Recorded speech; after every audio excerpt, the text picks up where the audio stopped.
Hello everyone and welcome to Sinful Gaming. I hope you're all doing well, I hope you're all staying safe, and most of all, I hope you're all fighting that war against the grey.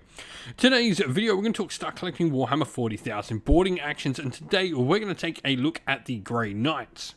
Now in this video, we're going to go through how we muster a boarding patrol, the units we have access to within the Grey Knights, along with some rules adaptations we have for the Force in this particular game mode as well. We'll then look at a couple of units we recommend to get started with for the Grey Knights in your boarding action forces, and then look after that at some other units we can use to expand upon after those first couple of initial purchases.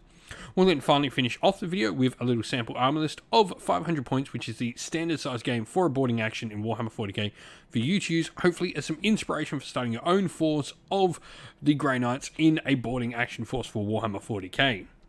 And so, to begin with, first of all, mustering a boarding patrol. We can include up to one of the following units. This can be a Brother Captain Stern himself, Brotherhood Champion, Brotherhood Chaplain, a Brotherhood Librarian, a Brotherhood Tech Marine, Castellan Crow, a Grandmaster Voldus, or Caldor Drago. Effectively, all of the characters. We are going to be able to take one character in a Grey Knight force, and it can be any one of these. Now we can also include up to 3 of each of the following units, that being a Brotherhood Terminator squads or Strike squads. Both of these can be at 5 or 10 models strong. And you can also include up to 1 of each of the following units in an Interceptor squad, Paladin squad, and Purifier squad, all of them once again with 5 to 10 models. Rules adaptation wise, we do have a boarding patrol battle is treated exactly as a combat patrol battle for the purposes of determining the maximum number of units you can select for the teleport assault rule. The Brotherhood Librarian will lose the Vortex of Doom ability, the Interceptor Squad will lose the Personal Teleporters ability, Caldor Drago will lose a 1 with the Warp ability, and the Strike Squad will lose the Sanctifying Ritual ability. Today's video is brought to you by Gap Games, a fantastic retailer in Australia for a variety of different miniature war games. If you'd like to help support the channel, we have an affiliate link where by clicking on and purchasing, you'll help support the channel, but you'll also help support Gap Games, which is a fantastic servant to the community. And so, looking at where to get started for the Force, I think a fantastic character to pick is the Brotherhood Captain. Definitely some of the named characters really do have a good place inside a boarding action force, but we're going to go with something a bit more generic here, in case you're wanting to build up your own legend. And so, a Brotherhood Captain is going to have a pretty solid profile with toughness 5, 2+ save, and 6 wounds thanks to their Terminator armor. You're also going to have a Stormbolter in there as well, thanks to your nice rapid firing weapon, and you've got the option as well for some melee power with your Nemesis Force weapon, 4 attacks at 2+ to hit, strength 6, -2 AP damage 2 with the psychic rule, so these will count as some psychic attacks. Ability wise, you have the Empiric Amplification, where while this model is leading a unit, psychic weapons equipped by said unit, or indeed you can use this as a command in a boarding action, can gain the sustained hits 1. Also, Focus Mind, each time a model makes an attack with a psychic weapon, you can reroll the wound rolls here as well. Now, joining them is going to be the Paladin squad. I think the Paladins just bring so much power to a boarding action game. They are going to be punching well into enemy lines. Toughness 5, 2+ save each with 3 wounds. They got a 4 up invulnerable save thanks to the Crux Terminatus. They've got a variety of different weapons they can take, which a lot of them can be psychic on your silencers and psy cannons. These can be some really nice high power, high damage weapons as well.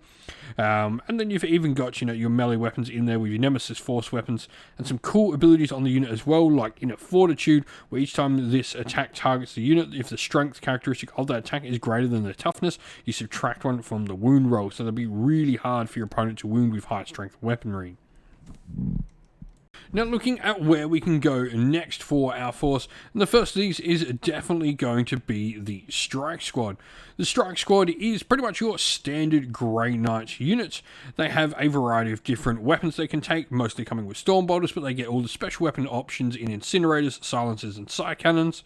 You've also got the ability to bring some Scout 6-inch to the table, which is really nice. They do, however, lose their Sanctifying Ritual in this particular game mode, but melee weapon wise, they can have, their Nemesis Force weapons, or if they've got the special and heavy weapons, they will go to their close combat weapon, which will, reduce some of the rend they have.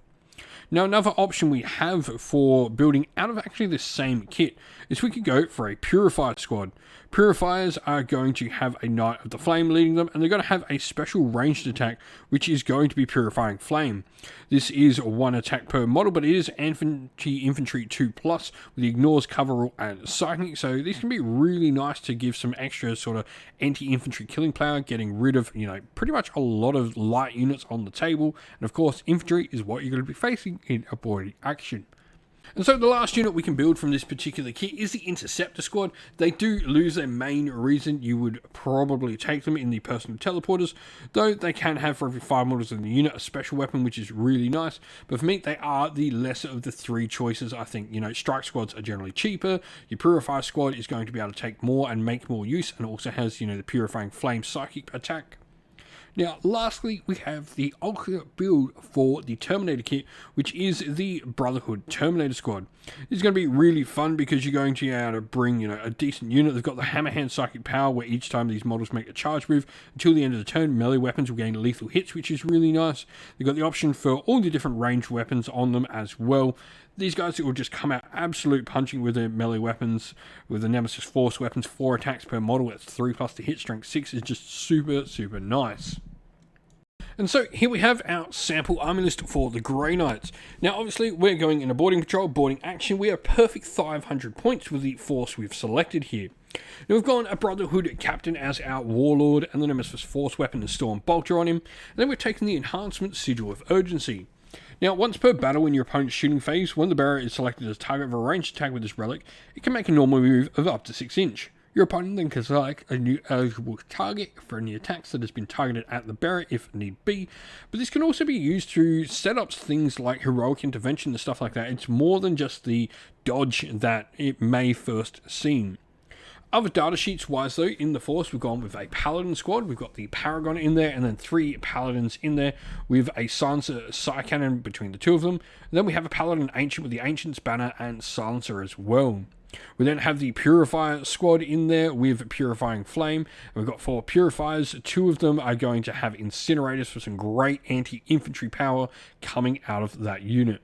This is really light on models, 11 models in a boarding action force, but 5 of those are the Paladin squad, and 6 models in total are going to be Terminators, which is just amazing.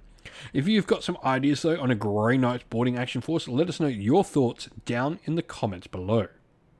And so that is the end of the video. We hope you all enjoyed it. If you did, please don't forget to leave a like, comment, share, and subscribe to the channel. If you'd like to come chat more with me and other members of our great little community we have here at Sinful Gaming, we have a Discord server, which is linked down in the video's description. Also linked down in the video's description are the best ways to help support the channel, be that via Patreon or YouTube members, or by grabbing yourself some merch, whether that's stickers, t-shirt, mugs, or anything from our Teespring store as well, or by using our affiliate links, which are also linked down in the description as well, that go a long way to helping support the channel. As a special thank you to all our Patreons and YouTube members, we'd like to give you all a shout out. So thank you to Andy C, Grimskull, Colorblind Magic, Iron Grinch, Benjamin Swallows, James Cater, Mark Harvey, Domir, Average Wargamer, JJ Austrian, Cure Dynamic, Andrew Bowen, Alderin Shot First, Kendall, Soren, Green Roots Gaming, Ronya, Lockloric, The Johnny 84, Broken Chef, Ariana Edwards, Monty's Tabletop Terrain, James Tillman, Disco, John Castle, and Gargamel 196. Thank you all so much for helping support the channel. It means the absolute world to us. Please do not forget to like, comment, share, and subscribe. Once again, everyone, stay safe, stay well, and most of all, keep fighting that war against the Grey. Ciao for now.